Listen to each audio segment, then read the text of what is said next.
We don't like high maintenance friendships, and I've always struggled with that because I went into the empath mode. That's another thing we need to speak of. Being an empath will make you a people pleaser of note. Mama magnified, mama magnified. Magnified family, what it took. Also known as Mama Magni. Another day in January 2026. Hope you guys have been good. Hope you've been well. It's until it's right. Subscribing. We are growing channel this year. We are gonna be monetized. I need to get to 1,000 subbies and all that fun stuff. But anyway, let's get into today's sit down. My sit downs are never gonna be long. I've been pondering a lot about certain areas of my life, and one of the areas that that have room for me to, I don't want to say improve, but do things differently, is the area of friendship. And I'm saying this because for so many years the area of friendship hasn't really been one that I've proper, like as in cast in stone, given a thought, to find out what does friendship mean to me. Well, I know what it means to me, but it's just been one of those where I haven't always been very clear and pondered enough to know where I can say this particular friendship or this particular person, this is where I'm at with them, this is where we were, and I think I'm at that stage in my life where it matters who's in my life, number one. It matters, number two, your proximity in my life, number two. It matters for me to know what type of relationship we have. Then there is a way that I can manage my expectations of you. But I also then found that was quite difficult, because it then left me realizing that even if I do that on my side, what good is that if I'm not having the conversation with the other person? Then I'm just like, okay, it's also quite difficult for me to think or imagine where will I start having the conversation with the other person, because it was never a thing, number one. Number two, I then was stuck in a corner where I had to actually realize that the reason why I'm probably intimidated to do this is because for a handful of my friendships, I've probably have had a part to play for where the relationship is and where it's not, and where I would have loved it to be and what the reality is, right? So there's just that clear distinction of, okay, generally now I am very big on relationships. I'm very big on wherever I'm invested, I go the whole 9 yards. And unfortunately, I've had to learn through situations that that's not always the case. And I know the general saying in life is you won't always get what you give, which is fine. But if it's also not a discussion that we've had between two people, just like umjolo, or just like an employer and employee, I'm not saying we should get to a place where our friendships have contracts, but I'm saying we should get to a point where we have discussions about the relationship of friendship and what it means to both people. Because I'm stuck here in different situations where I ended up realizing that, hang on, this person means more to me, or I value this person a lot more than what they value me. And it stung, because I ended up realizing this through situations or through disappointments or through repetitive actions of them disappointing me, where I'm just like, could I be delulu here, or this person's not really into me. We always say this guy's not into me, or boyfriend or husband, but I think even with friendships, you can get mutu who's just not that into you, but then the friendship is still going on, and it's not envy or jealousy, but I not that much value to them. Value proposition that thing is not way more naggy bailing, and it had to sting a little bit for me, because then I was just like, then we have a problem here, because I end up expecting so much more from you, and when at this relationship, how I bail at her, then there's a big problem of either communication or expectations, or there's a breakdown.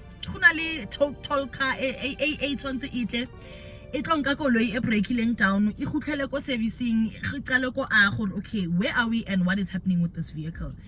And I don't have answers right now. I mean, I think it's about, it's a few relationships, less than 5, but where I ended up seeing that somehow I'm also the common factor in the relationships, in the sense that I don't think I've been quite raw to share in depth, to have sit down discussions with these people to say, I'm not saying the relationship is over, but we need to discuss what's been happening and discuss it to a point where you may not end up seeing or experiencing me the way you've been experiencing me, because I've come to a point of realizing that I value this in a different way. Maybe let's not even say value it more, as if we are placing rand value on it, but I value it in a different way. And so we are always going to end up at a point where we are not love languaging to each other, because what matters to me is not what seems to matter to you. And that's just also me trying to address another thing that I've been working on over the years, which is a small element of, I want to say, it's not really people pleasing, it's not having boundaries. And there's no point in you having boundaries and you don't honor your own boundaries.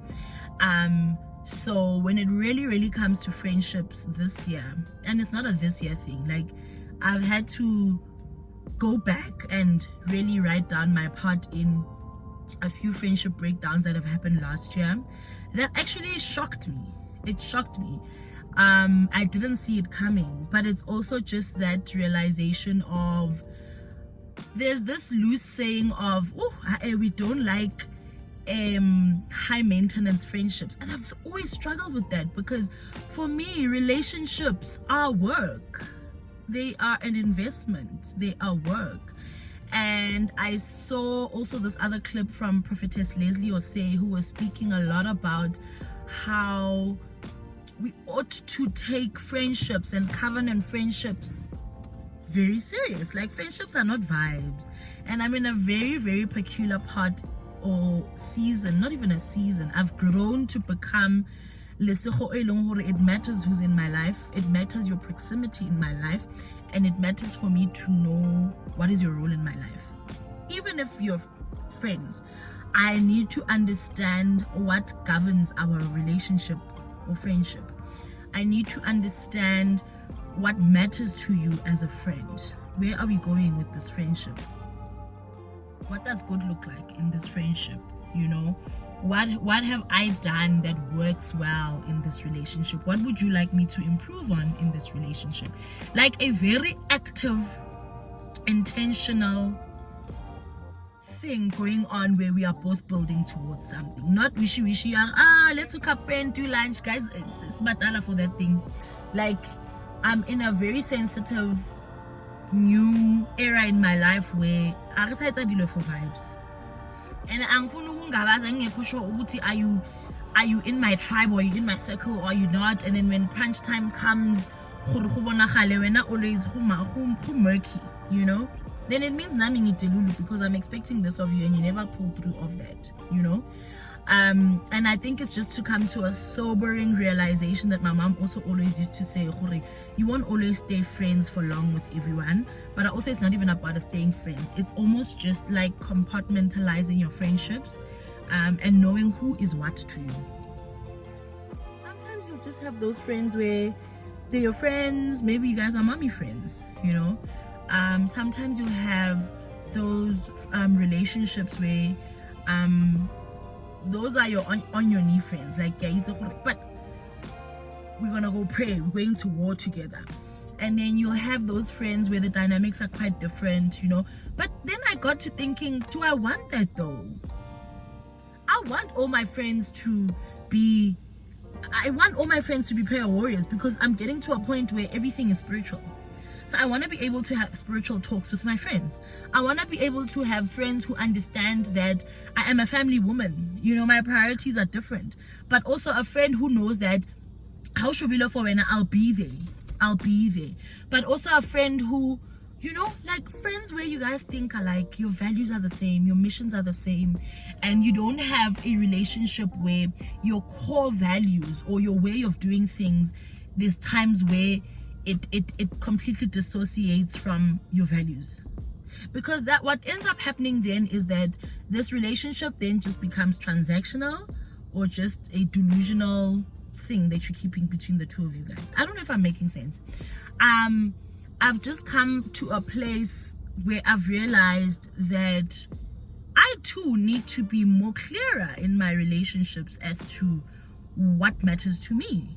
Because you can't sit there being disappointed. Meanwhile, maybe Mutomung is not even sure, oh, this means a lot to Liseho, or she wants to be loved up like this as a friend. But was that ever communicated? Was that ever communicated? You know? So friendships are becoming a very, very, very, for me, a very, very, a lot more valuable part of my life, where not everybody can then stay. And by stay, I mean your proximity.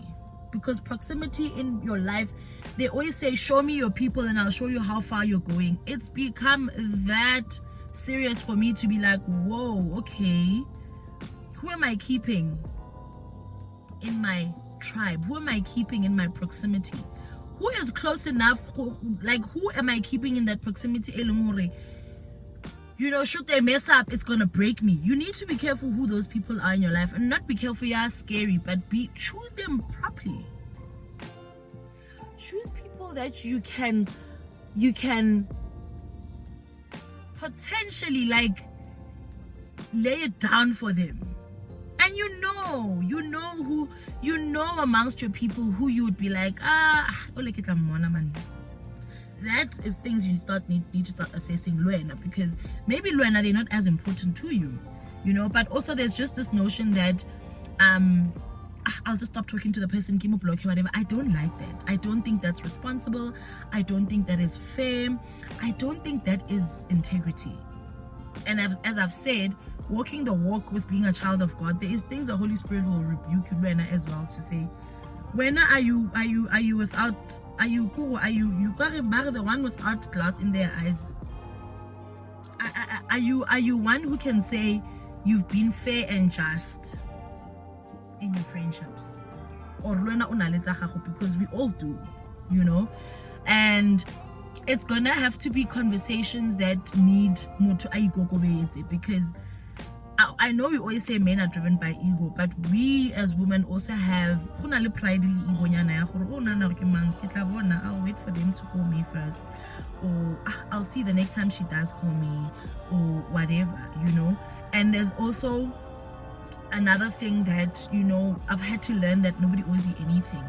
So I've just come to a point where do things out of the goodness of your heart, and at that time be pure and intentional about you being kind to this person because you want to, not because it's some checklist that one day I'm gonna say, but I did all of this for you and now you didn't pull through. It's not to say that when people don't pull through for you, it's not to say that when people who don't pull through for you and people who you expected to pull through for you are not pulling through, you should be okay. It's things. But it also teaches you to just have that little bit of room of, but then again, remember when I spoke on proximity, that those people battling proximity, like, you know, like there's that circle, level 5, level 4, level 3, proximity to the middle. There's a handful of people who will be in that ring number 1 or 2, proximity closer to you and your spirit and your soul and those people who are in closer proximity. Of course, there will be, I think, higher expectations on them because of the type of relationship you have with them, the density of that relationship, the density of that covenant relationship that you have with them. But it's also now where you have most responsibility for when there is a fallout. It can't just be press escape and go. Now you need to have conflict management in friendships.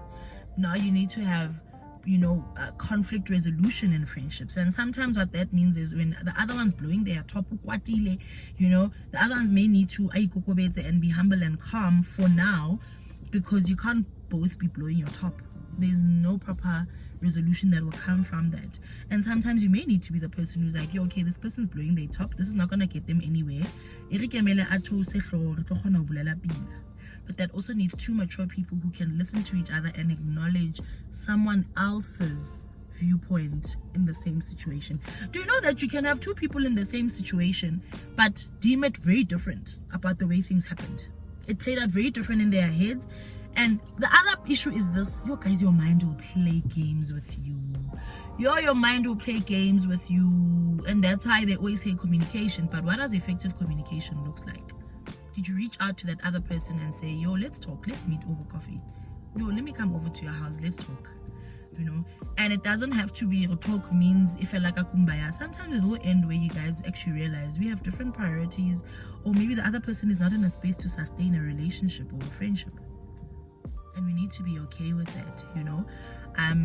There's just a lot around friendship that I need to be one with myself, you know. And I'm not talking friendship breakups. I'm talking accountability and being clearer on my expectations with the friendships or covenant friendships that I have, because I need to know what, when, why, who, basically. And I need to be honest with relationships that may have fizzled and ended, but ended, yeah, open-ended. Did it really end, or we just stopped talking, or we drifted, or I was blocked, and what? I mean, look, if you're blocked, there's nothing we can do, girl. Blockega. I experienced that for the first time last year, and I was just like, oh, it be like that now. And I was like, oh, okay, this is interesting. You know, you're blocked. By the time I called this person with my work phone, that nobody had that number. I never gave people my work phone because I'm not a tree.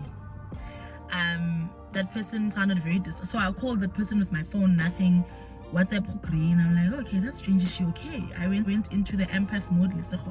That's another thing we need to speak of. Being an empath will make you a people pleaser, of end up actually even compromising a lot of yourself. You actually end up dishonoring your own boundaries because I'm an empath. Stop that.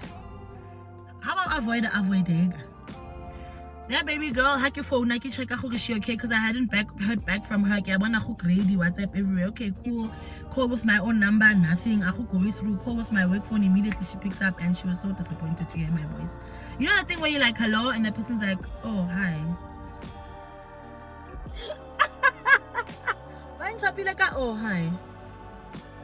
And it was at that point where I'm like, serves me right. It serves me correct. You know. And although it had to end like that, it was honestly a friendship relationship that I should have ended long ago. Did I end it? No, I didn't. Why? Empath, they need me. I've got this very close friend of mine, she always she had to get to the point where she put it very raw. She's like, friend, you need to realize that you're not Jesus. You're not Jesus. You're not Jesus. You can't save the world. Because now once I love you and you're in my life, I want to do everything and all for you and what, you know, I'm just, my heart, I love loudly. I don't know how to not love loudly. But you see why that then leaves me with the responsibility of making sure that I vet my friendships every year, but openly with the other person. What are you doing? I must vet my friendships. I must know who means what to me, and continue to have a very intentional, open relationship with people where we are in continuous discussion of our expectations of each other. Guys, to do wishy-washy things, accomplice, no, stop that, because the people in your life are also people who will determine how far you will get in your destiny, in your thinking, in your decision making, in your accountability, in your your circle important young. That's another thing my husband always used to teach me and continues to teach me. Listen, you need to learn to know how to recognize where you are not able to help, and you don't always have to be the one helping. You are not Jesus, you're not a savior. And for him it comes naturally where he's just like, no, then just tell the person you can't. But I used to do it with so much guilt, or like so much like, oh my word, why? I'm not Jesus. So my husband and friends already helped me. I'm not Jesus. But when it comes to my friendships, I also need to be more intentional, in the sense that there must be more transparency, because proximity is going to matter this year where friendships are concerned, for me at least. And this video was probably all over the show, but as usual, I usually just switch on the camera and share my thoughts. Proximity matters with your friendships. Proximity matters. Be clear on what the relationship is and your expectations of each other. That will also breed a culture of being able to then have conversations when things are deviating, because you guys spoke about it in the beginning. This is also a shout out to a friend of mine, Deaconess Terry Ann, Deaconess Chomi, my Shadrach, Meshach and Abednego. she somewhat also inspired this video, because her and I from the bat, we've just always been raw in the sense that intentional, and I really, the same way I implore you guys and I come here and the Holy Spirit's just telling me what to share so that we can all just grow, I go back and watch those videos for myself. So I know I'm gonna come back and watch this video. That's probably just the only reason why I'm sharing also, or the main reason, so that I can hold myself accountable to everything that I've come to then realize where friendships are concerned. Proximity matters. Be clear on your intention. Friendships are work. I've never believed this. I want low maintenance friendships. That's not my target. I'm not the target market for low maintenance friendships. It takes work to maintain relationships. It takes work. And I think that clip by Prophetess Leslie will say, sharing, the depth of what friendships should mean to us, and how we don't realize that you can't just be lousy about who your friends are. So I really hope you guys, enjoyed this. I don't know if you can relate. Please share down below if you do have some work to do where your friendships are concerned, or are you on autopilot, or what thoughts came up as you listen to this. We vet so many areas of our lives, and with friendships, we're always just like, yeah, it'll take care of itself. It won't. You need to work at it. So I'll see you guys in the next video.